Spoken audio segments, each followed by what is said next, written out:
Buenos días para todos y para todas. Estamos viviendo el 30º domingo del tiempo ordinario en la liturgia católica. En este día queremos compartir la oración, la celebración y queremos escuchar la palabra que cada día es fresca y nueva. Estamos enfrentados a un tema, especialmente hoy, que es bastante complejo, pues es el tema del mal y del pecado, para el que no encontramos fácilmente soluciones. Somos conscientes de la existencia del mal y toda nuestra historia nos habla de este flagelo. Pero sobre todo cuando nos miramos a nosotros mismos, nos damos cuenta de que no lidiamos tan fácilmente con aquello del mal. Y nos preguntamos, ¿por qué? ¿Por qué tenemos la tendencia al mal? ¿Por qué no decidimos fácilmente entre el bien y el mal? ¿Por qué nos dejamos arrastrar por nuestros intereses personales y construimos una especie de mal que se junta un mal y otro mal y otro mal? Y hacemos incluso cadenas sociales de mal. La guerra, las violencias, el robo, el hurto, la indiferencia frente a la necesidad de los demás y muchos males que conocemos todos a fondo. La liturgia de este día quisiera entrar a fondo sobre este problema. ¿Para qué nacimos? Hay dos personajes que serán presentados. El judío típico, legalista, que cree que el pecado consiste en la transgresión de la ley. También vamos a tener presente al fariseo, al publicano, a quienes, observando la ley y cumpliendo la ley, creen que el pecado consiste en que se transgreda precisamente esa ley. Pablo y la teología cristiana va a dar un paso más adelante para indagar por la raíz de ese mal. Muchísimas veces encontramos con que esa raíz es el egoísmo humano y nos sentimos invitados a eliminarlo de alguna manera. La celebración eucarística, la oración común, nos ayuda a pensar sobre nosotros mismos y sobre nuestras opciones. En este día nos acompañará el padre Alberto Múnera de la Compañía de Jesús, profesor en la Facultad de Teología de la Pontificia Universidad Javeriana. Padre Múnera, además de muchos programas, además de muchas conferencias y de una presencia en toda nuestra América Latina muy importante, ha trabajado temas de moral muy especialmente y quisiera ayudarnos con su reflexión a que nosotros profundicemos en este tema y cuál es la incidencia en nuestra vida. Bienvenidos a esta celebración. Dispongámonos, pues, para orar juntos, para celebrar, para cantar, para pedir y, sobre todo, para dar gracias.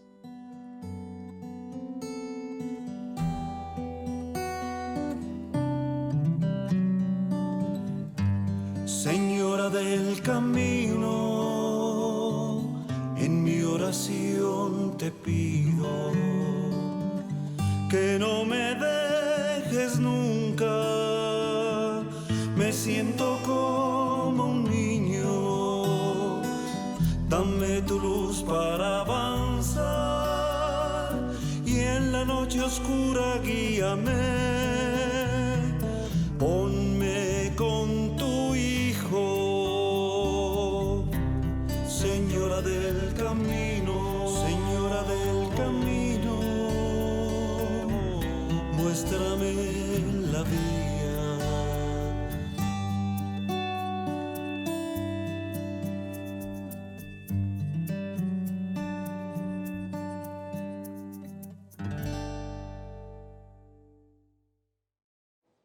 Mi pensamiento eres tú, Señor. Mi pensamiento eres tú, Señor. Mi pensamiento eres tú, Señor. Mi pensamiento eres tú.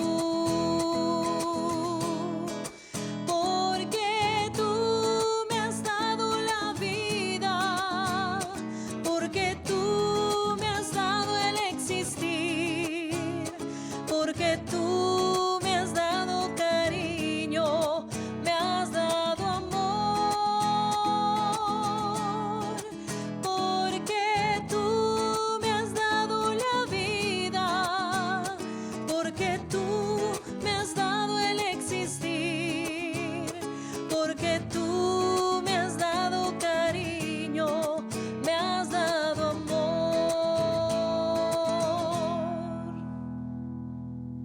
Ante todo, un saludo afectuoso a la comunidad presente y a todas las personas que están participando en esta Eucaristía a través de la televisión.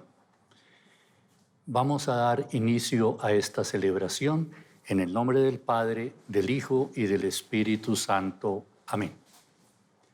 Que la gracia de nuestro Señor Jesucristo, el amor de Dios Padre y la presencia del Espíritu Santo estén con todos ustedes. Desde tiempos inmemoriales, la Iglesia tuvo conciencia de que los cristianos y cristianas que se reunían para la Eucaristía querían encontrarse con el Señor Jesucristo en este sacramento con un corazón limpio y purificado de todo mal, de todo pecado. Y fueron conscientes de que la mejor manera de hacerlo era reconocer humildemente los propios pecados y deficiencias y pedir perdón a Dios y a los demás por esas fallas que todos tenemos. Eso se llamó la confesión. En realidad el sacramento de la confesión comenzó más tardíamente en la Iglesia. Esta fue la primera confesión que se hizo en las celebraciones eucarísticas. Por eso la repetimos después de muchos siglos y por eso los invito a que hagamos nuestra confesión pública diciendo: yo confieso ante Dios Todopoderoso y ante ustedes, hermanos, que he pecado mucho de pensamiento, palabra, obra y omisión, por mi culpa, por mi gran culpa.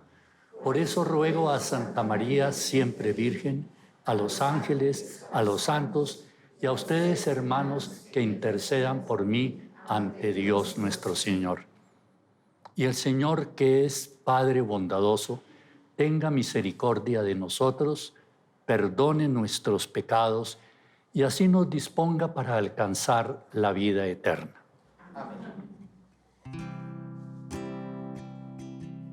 Una vez más rezaré, de rodillas me pondré, de seguro una vez más Él me perdona. Le diré que lucho en vano, que pequé pues soy humano, de seguro una vez más Él me perdona. Para un Dios que conoció la tentación, del amigo la traición, yo no dudo me perdona Dios amigo. Para un Dios que conoció la tentación, del amigo la traición, yo no dudo me perdone Dios amigo. Dios amor.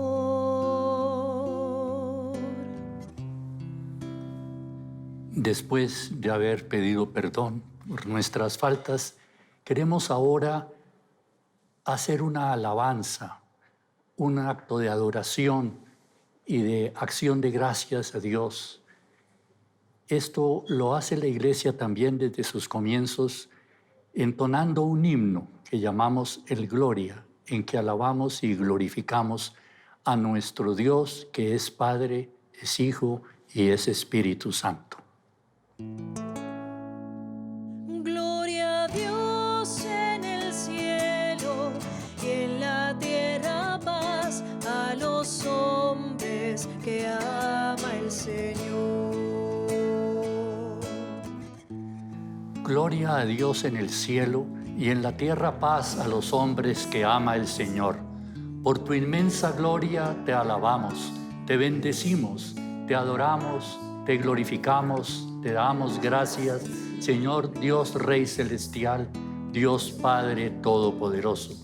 Señor Hijo único Jesucristo, Señor Dios Cordero de Dios, Hijo del Padre, tú que quitas el pecado del mundo, ten piedad de nosotros. Tú que quitas el pecado del mundo, atiende nuestra súplica. Tú que estás sentado a la derecha del Padre, ten piedad de nosotros, porque solo tú eres santo, solo tú, Señor, solo tú, Altísimo Jesucristo, con el Espíritu Santo, en la gloria de Dios Padre. Amén. Gloria a Dios en el cielo y en la tierra paz a los hombres que ama el Señor. Esta primera oración que se recita se llama la oración colecta, porque recoge, colecta, colecciona todas las intenciones de los presentes y de los ausentes. Dios Padre misericordioso y eterno, aumenta en nosotros la fe, la esperanza y la caridad, y para que merezcamos conseguir lo que nos prometes, concédenos amar lo que nos mandas. Esto te lo pedimos por nuestro Señor Jesucristo, tu Hijo, que vive y reina contigo en la unidad del Espíritu Santo y es Dios por los siglos de los siglos. Amén. Pasamos a la segunda parte de la celebración, que es el escuchar la palabra de Dios con inmensa atención.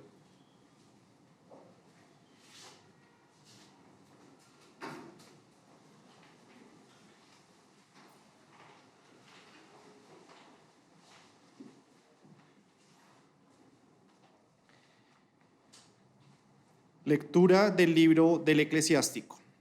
El Señor es un Dios justo que no puede ser parcial.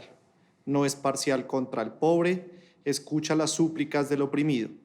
No desoye los gritos del huérfano o de la viuda cuando repite su queja. Sus penas consiguen su favor y su grito alcanza las nubes. Los gritos del pobre atraviesan las nubes y hasta alcanzar a Dios no descansan. No cega hasta que Dios le atiende, y el juez justo le hace justicia. Palabra de Dios. Te alabamos, Señor.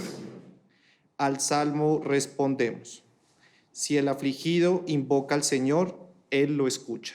Si el afligido invoca al Señor, Él lo escucha. Bendigo al Señor en todo momento, su alabanza está siempre en mi boca. Mi alma se gloría en el Señor, que los humildes lo escuchen y se alegren. Si el afligido invoca al Señor, Él lo escucha. El Señor se enfrenta contra los malhechores para borrar de la tierra su memoria. Cuando uno grita, el Señor lo escucha y lo libra de sus angustias. Si el afligido invoca al Señor, Él lo escucha. El Señor está cerca de los atribulados, salva a los abatidos. El Señor redime a sus siervos, no será castigado quien se acoge a Él. Si el afligido invoca al Señor, Él lo escucha.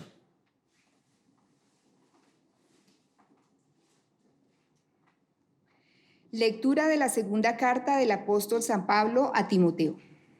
Querido hermano, yo estoy a punto de ser sacrificado y el momento de mi partida es inminente. He combatido bien mi combate, he corrido hasta la meta, he mantenido la fe. Ahora me aguarda la corona merecida, con la que el Señor, juez justo, me premiará en aquel día. Y no solo a mí, sino a todos los que tienen amor en su venida. La primera vez que me defendí, todos me abandonaron y nadie me asistió. Que Dios los perdone. Pero el Señor me ayudó y me dio fuerzas para anunciar íntegro el mensaje, de modo que lo oyeron todos los gentiles. Él me libró de la boca del león. El Señor seguirá librándome de todo mal, me salvará y me llevará a su reino en el cielo. A Él la gloria por los siglos de los siglos. Amén. Palabra de Dios. Te alabamos, Señor. Aleluya, aleluya, aleluya, aleluya, aleluya, aleluya, aleluya, aleluya. El Señor esté con todos ustedes. Lectura del Santo Evangelio según San Lucas. En aquel tiempo, a algunos que teniéndose por justos se sentían seguros de sí mismos y despreciaban a los demás, dijo Jesús esta parábola. 2 hombres subieron al templo a orar. Uno era fariseo, el otro un publicano. El fariseo, erguido, oraba así en su interior. Oh Dios, te doy gracias porque no soy como los demás, ladrones, injustos, adúlteros, ni como este publicano. Ayuno 2 veces por semana y pago el diezmo de todo lo que tengo. El publicano, en cambio, se quedó atrás y no se atrevía ni a levantar los ojos al cielo. Solo se golpeaba el pecho diciendo, oh Dios, ten compasión de este pecador. Les digo que éste bajó a su casa justificado y aquel no, porque todo el que se enaltece será humillado y el que se humilla será enaltecido. Esta es palabra del Señor. Pueden sentarse. El texto del Evangelio que acabamos de escuchar nos presenta 2 personajes. Es muy típico del Señor Jesús hablar en parábolas, en cuentos, en historias, en relatos que ilustran lo que Él quiere comunicarnos como mensaje. Estos 2 personajes, si los analizamos seria y profundamente, nos presentan un prototipo de comprensión del pecado. El judío normalmente, debido a la estructura de su relación con Dios durante siglos, llegó a comprender que Dios quería que cumpliera una serie de mandatos que Dios le indicaba que debería seguir para formar una relación positiva con Él. Entonces, toda su vida religiosa se reducía a cumplir los mandatos de Dios. Y así fue como el pueblo de Israel durante siglos captó que el pecado era propiamente la violación de una ley dispuesta por Dios. Eso perteneció al contexto que se llamaba de la alianza, una alianza que había establecido Dios con el pueblo de Israel y que se expresaba de la siguiente manera. Dios les decía a Israel, si tú cumples tus mandatos, mis mandatos, yo seré tu Dios y ustedes serán mi pueblo. Así pues, nació el concepto de pecado en Israel, de que consistía en la violación de una ley que Dios había establecido. En el cristianismo, el asunto cambió radicalmente. Nosotros, lo sabemos a través especialmente de San Pablo, que nos da una interpretación que consideramos la interpretación legítima del Nuevo Testamento, fruto de la predicación del Señor Jesucristo. El segundo personaje representado en el publicano era un sujeto del pueblo de Israel dedicado a cobrar impuestos de mala reputación y de poco aprecio en el pueblo, como de segunda categoría, se reduce a decir: Señor Dios, ten compasión de mí porque soy pecador.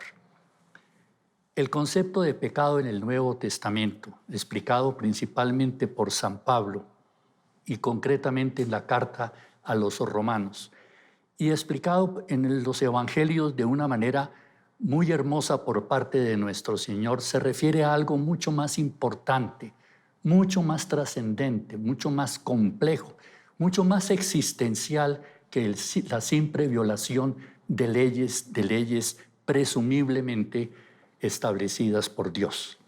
El Concilio Vaticano II, los obispos del mundo, con el Papa a la cabeza hace 54 años, declararon que lo único que Dios reveló en la historia a través del Señor Jesucristo y en su preparación en el Antiguo Testamento fueron dos cosas: Dios mismo y el plan de Dios sobre la humanidad. Y por tanto, cuando Dios revela el plan que tiene sobre nosotros y lo revela a través de Jesucristo, dicen los obispos, el plan de Dios sobre la humanidad es que todos nosotros, todos los seres humanos, tienen la posibilidad de convertirse en partícipes de la divinidad. Todos podemos participar de la divinidad de Dios en Jesucristo. Esto es admirable. El plan de Dios es participar de la divinidad. Entonces, en ese plan de Dios se supone que el ser humano, a quien Dios ha creado libre, es capaz a través de su conciencia de percibir el bien que debe hacer a los demás y el mal que no debe hacer a los demás. Y Dios ha vinculado esa propuesta, ese proyecto, ese plan de hacernos partícipes de la divinidad a través del ejercicio de nuestra conciencia y nuestra libertad, en las cuales, dicen los obispos, está siempre Dios presente en todos los seres humanos, desde los primeros hasta los últimos. Y esa presencia de Dios significa para nosotros lo que llamamos la gracia de Dios, un regalo que nos hace Dios, que está siempre ahí presente para, impulsándonos al bien, hacer que nos transformemos en partícipes de la naturaleza divina.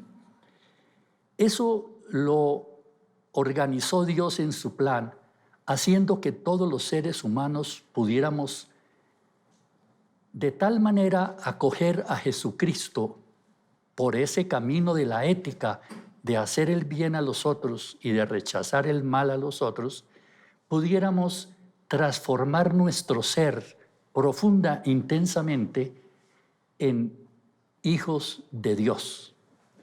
Así es que la divinidad se nos puede transmitir a nosotros si nosotros accedemos a Cristo por la fe, que es acogerlo a Él, y con nuestra ética, con nuestro comportamiento moral, haciendo el bien que percibimos en la conciencia, así nos vamos haciendo hijos de Dios.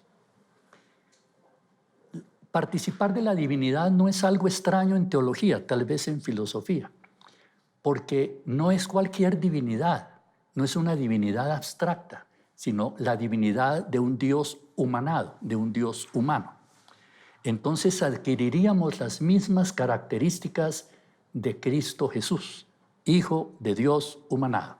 Nosotros, humanos, adquiriríamos la característica de hijos de Dios y así participaríamos de la naturaleza divina. Ese es el plan de Dios. Entonces el pecado es entendido por San Pablo como la realidad que somos simplemente como humanos antes de recibir la gracia de Dios, antes de acceder nosotros a Jesucristo por la fe y hacernos partícipes de la divinidad como hijos de Dios. Ese es el gran pecado que existe desde siempre, porque los seres humanos venimos a este mundo sin poseer esa característica de ser hijos de Dios. Como ven, esa realidad es tremendamente interna, propia de todo ser. Todos somos pecadores, dice San Pablo. Todos absolutamente carecemos de la gracia divina mientras no accedemos a Jesucristo por la fe y por nuestra ética.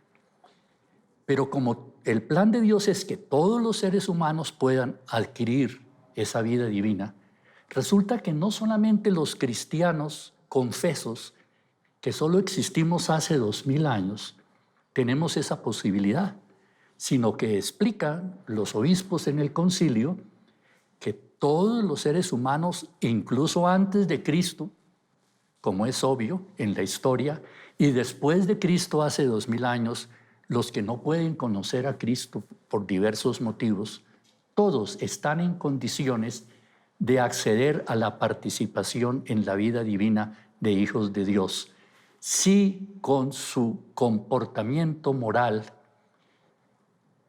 asumen la opción de dedicarse siempre a hacer el bien al otro. Aquí no cuentan los mandatos o mandamientos, sino la percepción de la conciencia de cada uno de cuál es el bien que tiene que hacer y el mal que tiene que rechazar. Y por eso, pues no hacen falta los mandamientos. Los mandamientos ya están en la conciencia de cada uno. Cada conciencia está contextualizada en sus propios ámbitos sociales, donde sabe percibir el bien que debe hacer y el mal que debe rechazar. Y además, para hacer el bien, siempre tiene la presencia de la gracia en su conciencia y en su libertad. Los cristianos, por el rito del bautismo, hemos sido inmersos, nos hemos sumergido en la realidad de Dios, Padre, Hijo y Espíritu Santo. Eso, como lo explica San Pablo en la carta a los Romanos, significa que hemos participado de la muerte de Cristo al desaparecer de este mundo, porque el bautismo era por inmersión en una piscina, y al resurgir, al salir de la piscina, resucitábamos con Cristo a una nueva vida, la nueva vida de hijos de Dios. El pecado, que propiamente solo lo capta cada persona en su propia conciencia, consistiría en un comportamiento en contra de aquello que esa conciencia le dice que debe hacer. Por tanto, como decíamos, propiamente no hace falta los mandamientos, porque cada persona contextualizada en su mundo percibe lo que es correcto y lo que no es. Así pues, se supone que el cristiano propiamente no peca, porque no se mide el pecado por la violación de normas, sino por el compromiso mayor o menor con Cristo y la opción por hacer el bien y rechazar el mal. Los cristianos normales, comunes y corrientes, pues estamos dedicados a ese servicio a los demás, a la sociedad, en cada una de las circunstancias de nuestra vida, y con eso nosotros estamos viviendo nuestra vida divina, nuestra vida de hijas e hijos de Dios, y de esa manera estamos lejos del pecado. Por eso, lo único que podemos decir es, al llegar a orar al templo: Dios mío, ten piedad de mí que soy pecador, porque soy consciente de que lo soy mientras no haya recibido la gracia de Dios, mientras no me haya adherido a Cristo. Pero una vez que me haya adherido a Él, ya no estoy en el pecado. Por eso San Pablo no dice en su texto que leíamos a la carta a Timoteo: yo soy un pecador, sino que todo lo contrario. Yo me he comprometido con Cristo, estoy a punto de ser sacrificado y estoy feliz de haber dado mi vida por Cristo y espero la corona que Dios me va a conceder por haber cumplido con este compromiso que hice con Cristo. Así pues, estos dos personajes nos presentan dos prototipos de comprensión del pecado: el pecado como violación de leyes y el pecado como un apartamiento del compromiso con Cristo que solo puede ocurrir con el comportamiento contrario a la conciencia, dado que Dios siempre está en la conciencia diciéndome cuál es el bien que debo hacer y el mal que debo rechazar. Vamos ahora a ponernos de pie para proclamar nuestra fe. Creo en Dios Padre Todopoderoso, Creador del cielo y de la tierra. Creo en Jesucristo, su único Hijo, nuestro Señor, que fue concebido por obra y gracia del Espíritu Santo. Nació de Santa María Virgen, padeció bajo el poder de Poncio Pilato. Fue crucificado, muerto y sepultado, descendió a los infiernos, al tercer día resucitó de entre los muertos. Subió a los cielos y está sentado a la derecha de Dios Padre Todopoderoso. Y ha de venir a juzgar a los vivos y a los muertos.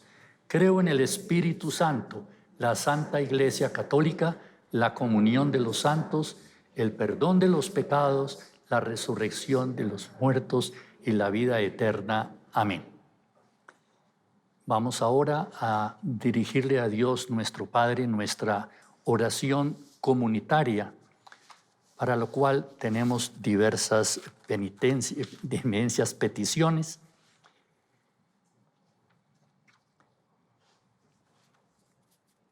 Y decimos así: Dios Padre bondadoso, te pedimos por Jesucristo tu Hijo, que nos invita a ser humildes y sencillos, y respondemos a cada súplica diciendo: Padre bondadoso, escucha nuestra oración. Padre bondadoso, escucha nuestra oración. Por la Iglesia Universal, para que, animada por el acontecimiento de la resurrección de Jesús, dé testimonio misionero en las periferias geográficas y existenciales. Oremos. Padre bondadoso, escucha nuestra oración. Por los misioneros que sirven en los lugares de violencia y muerte, para que Dios les siga animando y sosteniendo en la tarea de llevar la buena noticia al mundo. Oremos. Padre bondadoso, escucha nuestra oración. Por todas las personas que viven en condiciones de marginación y pobreza, para que como cristianos colaboremos en crear condiciones que posibiliten su vida digna. Oremos. Padre bondadoso, escucha nuestra oración. Por nuestras familias, para que sean verdaderamente evangelizadoras y surja en ellas las vocaciones misioneras. Padre bondadoso, escucha nuestra oración.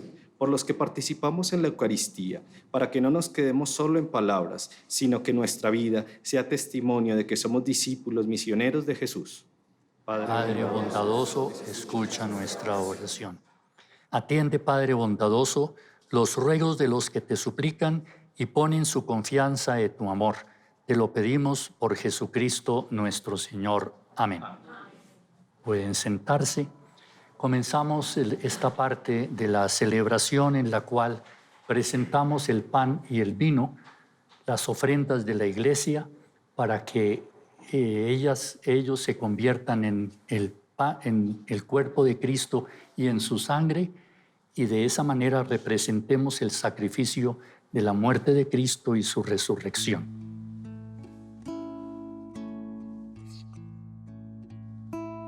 Por los niños que empiezan la vida, por los hombres sin techo ni hogar, por los pueblos que sufren la guerra, te ofrecemos el vino y el pan. Pan y vino sobre el altar son ofrendas de amor. Pan y vino serán después tu cuerpo y sangre, Señor. Que hoy te ofrecemos. Oremos para que trayendo al altar los gozos y las fatigas de cada día, nos dispongamos a ofrecer este sacrificio agradable a Dios Padre Todopoderoso. El Señor reciba de nuestras manos este sacrificio para alabanza y gloria de su nombre, para nuestro bien y el de toda su santa Iglesia. Mira, Dios Padre bondadoso, los dones que te presentamos a tu majestad, para que lo que se ofrece por nuestro servicio sea mejor ordenado a tu gloria. Esto te lo pedimos por Jesucristo nuestro Señor. Amén. El Señor esté con todos ustedes. Levantemos el corazón. Demos gracias al Señor nuestro Dios. En verdad es justo y necesario, es nuestro deber y salvación darte gracias siempre y en todo lugar, Padre Santo, Señor del cielo y de la tierra, por Cristo Señor nuestro, porque creaste el mundo por medio de tu palabra y lo gobiernas todo con justicia. Nos diste como mediador a tu Hijo, hecho carne, que nos comunicó tus palabras y nos llamó para que lo siguiéramos. Él es el camino que nos conduce a ti, la verdad que nos hace libres, la vida que nos colma de alegría. Por medio de tu Hijo reúnes en una sola familia a los seres humanos, creados para gloria de tu nombre, redimidos por su sangre en la cruz y marcados con el sello del Espíritu de amor. Por eso ahora y siempre con todos los ángeles proclamamos tu gloria, aclamándote sin cesar. Santo, santo, santo es el Señor, Dios del universo, santo es el Señor. El cielo y la tierra están llenos de tu gloria, hosana en el cielo. Santo, santo, santo es el Señor, Dios del universo, santo es el Señor. Bendito es el que viene en el nombre del Señor, hosana en el cielo. Santo, santo, santo es el Señor, Dios del universo, santo es el Señor. Santo eres en verdad y digno de alabanza, Dios Padre, que tanto amas a los seres humanos, que siempre estás con ellos en el camino de la vida. Bendito es en verdad tu Hijo Jesucristo, que está presente en medio de nosotros cuando nos congrega por su amor y como hizo en otro tiempo con sus discípulos, nos explica las Escrituras y parte para nosotros el pan. Por eso te rogamos, Padre misericordioso, que envíes tu Espíritu Santo de amor para que santifique estos dones de pan y vino, de manera que se conviertan para nosotros en el cuerpo y la sangre de Jesucristo nuestro Señor, el cual, la víspera de su pasión en la noche de la última cena, tomó pan, te bendijo, lo partió y lo dio a sus discípulos, diciendo: tomen y coman todos de él, porque esto es mi cuerpo que será entregado por ustedes.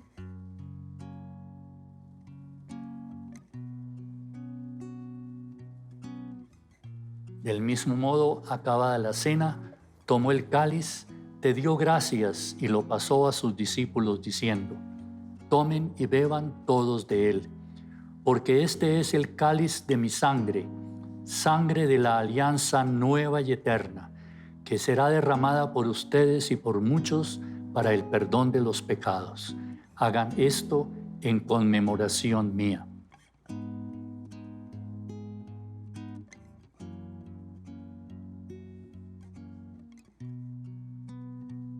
Adoremos al Señor Jesucristo presente en este sacramento de nuestra fe.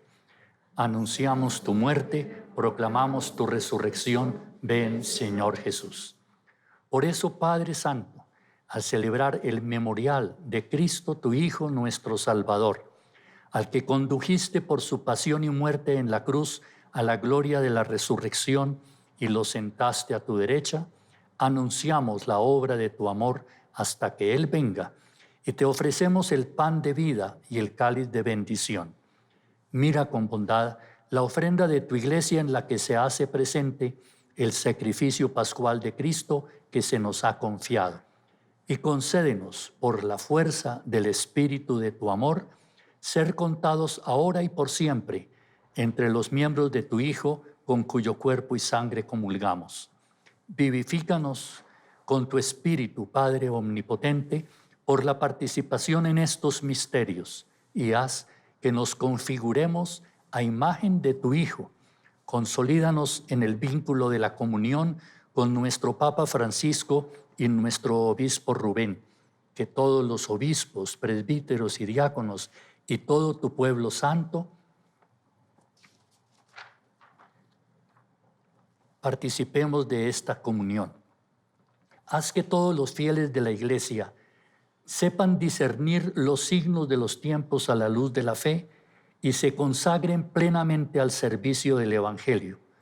Concédenos estar atentos a las necesidades de todos los seres humanos, para que participando en sus penas y angustias, en sus alegrías y esperanzas, les manifestemos fielmente el camino de la salvación y con ellos avancemos en el camino de tu reino.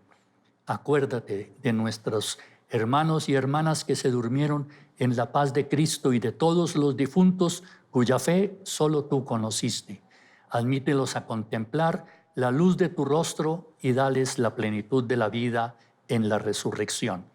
Y terminada nuestra peregrinación por este mundo, concédenos también a nosotros llegar a tu morada eterna, donde viviremos siempre contigo y con Santa María, la Virgen Madre de Dios, con San José su esposo, con los apóstoles y los mártires, y en comunión con todos los santos, te alabaremos y te glorificaremos por Jesucristo, Señor nuestro. Por Cristo, con Él y en Él, a ti, Dios Padre omnipotente, en la unidad del Espíritu Santo, todo honor y toda gloria por los siglos de los siglos. Amén. Y recordando con alegría lo que decíamos en la homilía, que todos los aquí presentes que somos cristianos hemos sido constituidos hijas e hijos de Dios Padre, dirijámosle a Él, a nuestro Padre Dios, la oración que el mismo Jesús nos enseñó. Padre nuestro que estás en el cielo, santificado sea tu nombre. Venga a nosotros tu reino. Hágase tu voluntad en la tierra como en el cielo. Danos hoy nuestro pan de cada día. Perdona nuestras ofensas, como también nosotros perdonamos a los que nos ofenden. No nos dejes caer en la tentación y líbranos del mal. Líbranos de todos los males, Padre bondadoso, y concédenos la paz en nuestros días, para que, ayudados por tu misericordia, podamos quedar libres de todo pecado y de toda adversidad, mientras esperamos la venida gloriosa de nuestro Dios y Salvador Jesucristo. Tuyo es el reino, tuyo el poder y la gloria por siempre, Señor. Señor Jesucristo, que dijiste a tus apóstoles, la paz les dejo, mi paz les doy, no tengas en cuenta nuestros pecados, sino la fe de tu iglesia, y conforme a tu palabra concédenos la paz y la unidad, tú que vives y reinas por los siglos de los siglos. Amén. Que la paz del Señor Jesucristo esté con todos ustedes. Saludémonos afectuosamente con un saludo de paz. La paz del Señor contigo. Es el Cordero de Dios, el que perdona nuestros pecados. Es el Cordero de Dios, el que nos da la salvación.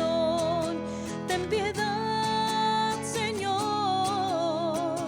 perdona mis ofensas. Ten piedad, Señor, y danos tu paz.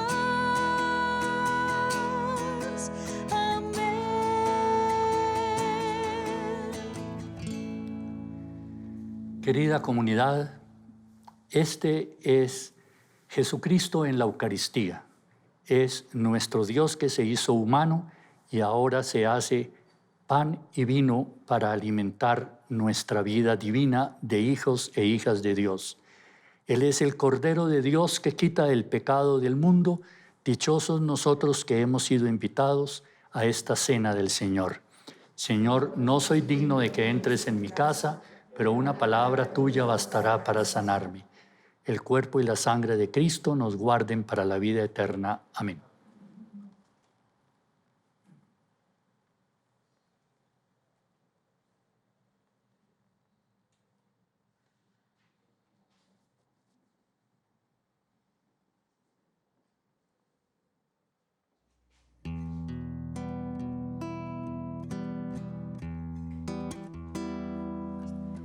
Señor, me tienes ante tu presencia.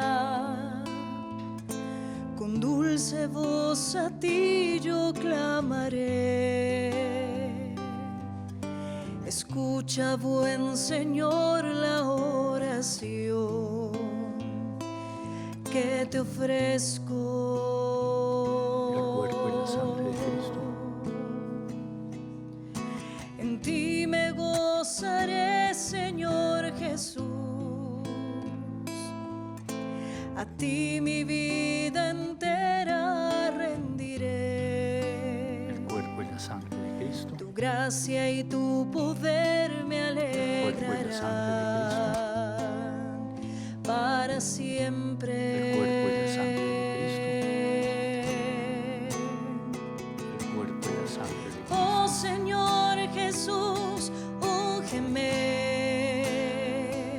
y hazme dócil como tú quieras. Tómame y dame fuerzas para seguir tu camino. Oh Señor Jesús, úngeme y hazme dócil como tú quieras. Tómame y dame fuerzas para seguir tu camino.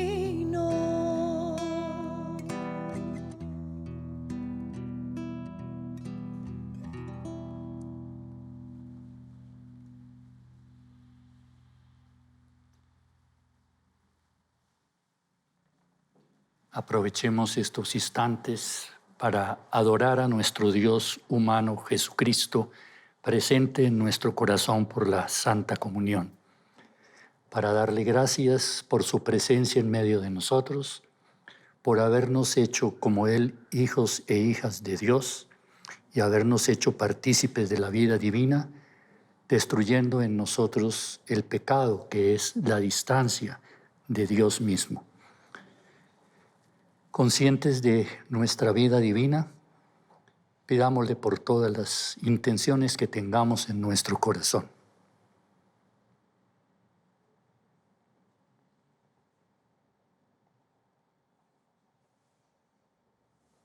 Oremos. Nos ponemos de pie. Que tus sacramentos, Dios Padre bondadoso, produzcan en nosotros cuanto contienen, para que lo que ahora celebramos en figura lo alcancemos en su plena realidad. Esto te lo pedimos por Jesucristo nuestro Señor. Amén. El Señor esté con todos ustedes. Y la bendición de Dios Todopoderoso, Padre, Hijo y Espíritu Santo, descienda sobre ustedes y los acompañe siempre. Amén. Amén. Podemos irnos en paz. Demos gracias a Dios.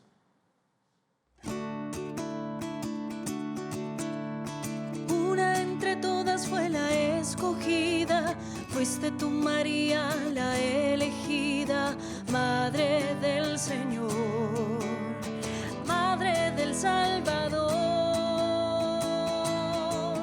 María,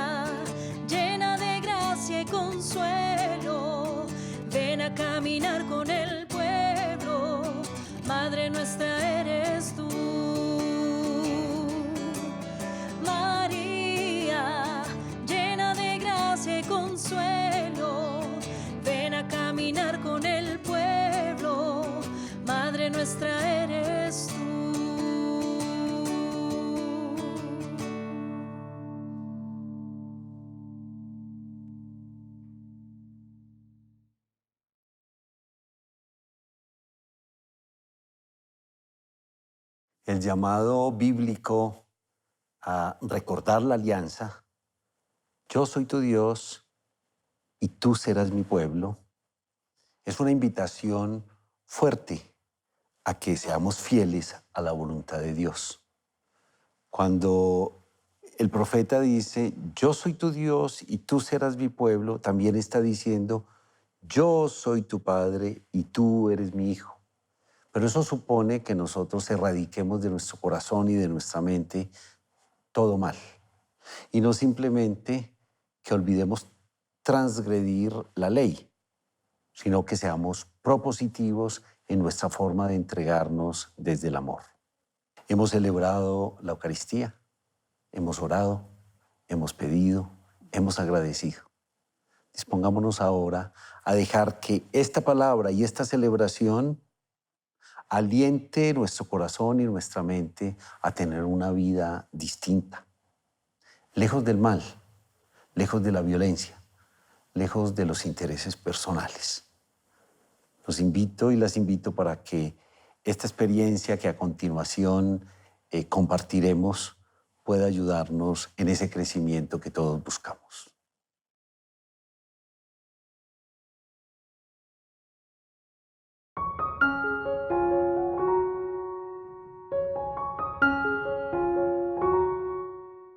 En la interpretación tradicional que escuchamos del Evangelio del día de hoy, que tradicionalmente se denomina la parábola del fariseo y del publicano, por lo general se nos han presentado dos tipos o paradigmas con respecto a la justicia y a la oración dirigida a Dios. Un paradigma representado por el fariseo representaría aquella justicia que se busca a través de las obras, y en este caso las obras dirigidas con respecto a la ley. El otro modelo lo estaría representando el publicano, que de alguna manera el reconocimiento que él hace de su pecado haría que ganara la justicia por parte de Dios más desde una perspectiva de la gracia.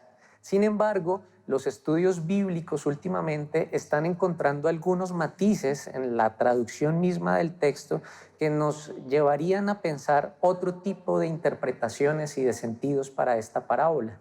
Por ejemplo, al inicio del versículo 14, que es ya el que cierra este relato como tal, se nos va a decir que uno de los dos, en las traducciones que encontramos al español, las más comunes, se dice que uno de los dos bajó a su casa justificado, haciendo referencia al publicano, mientras que el otro, haciendo referencia al fariseo, no bajaría justificado.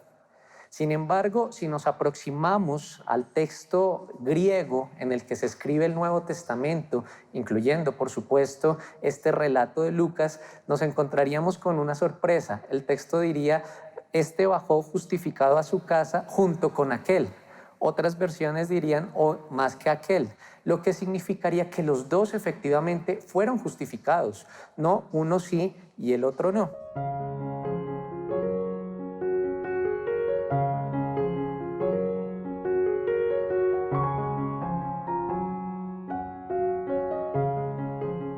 Es importante tener en cuenta que los textos del Nuevo Testamento, incluyendo el que estamos escuchando en el día de hoy, pues hacen parte de la tradición judía, y es desde esa misma tradición judía desde donde deben ser leídos. A veces los leemos desde nuestra óptica muy cristiana y occidental y perdemos de vista el contexto del judaísmo en el cual se escriben. Últimamente hemos tenido estudios de los textos desde personas que conocen esta tradición y hemos encontrado que la oración que hace el fariseo realmente es más común de lo que pensamos en la tradición del mundo bíblico y en la tradición del judaísmo posterior. Es común dar gracias a Dios por incluso el bien que se está haciendo y por el bien que se está practicando de alguna manera. En el caso del fariseo, él está dando gracias a Dios por lo que hace. Y si miramos lo que él hace, llega a mostrar una fidelidad a la ley, a la Torá, más que cualquier otra persona. En algunos casos sería comparable a la misma fidelidad que encontramos en personajes del Génesis como Abraham mismo. Se dice que él da el diezmo de todo lo que tiene. Cuando, por ejemplo, en la tradición sobre el diezmo se informa que este es solo de algunos productos en particular, se dice que él ayuna 2 veces a la semana, mucho más de lo que se esperaría de cualquier otro judío fiel a la ley. Lo que se está mostrando es que este sería un personaje más allá de la imagen tradicional con que lo vemos como el hipócrita, con ese sentido un poco negativo que tradicionalmente lo hacen ver los evangelios. Este sería un personaje muy fiel a la ley, muy fiel a la tradición. El gran problema que él está presentando realmente es que está denigrando de la tradición, del comportamiento del que tiene al lado, que sería el publicano como tal. Pero realmente es un comportamiento muy meritorio y muy fiel a la ley lo que estamos encontrando aquí.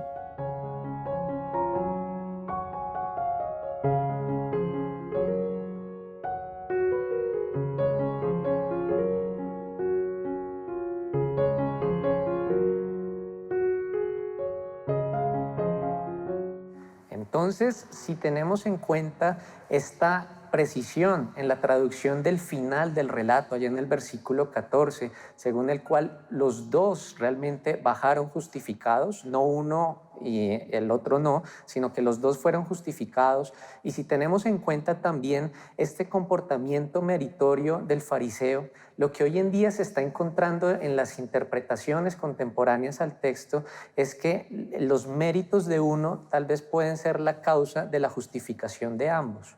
¿Esto qué nos puede decir para nuestra perspectiva contemporánea como creyentes? Que la bondad de unos puede servir también de justicia para todos los demás, a pesar de sus comportamientos de alguna manera negativos, etcétera. ¿Qué nos está mostrando en nuestra situación particular de Colombia? Pues la práctica, la acción misma de la bondad, la fe que conlleva esa misma práctica, que está en la base de esa misma práctica, puede de alguna manera ser un signo que justifique, que lleve a la justicia a toda una sociedad.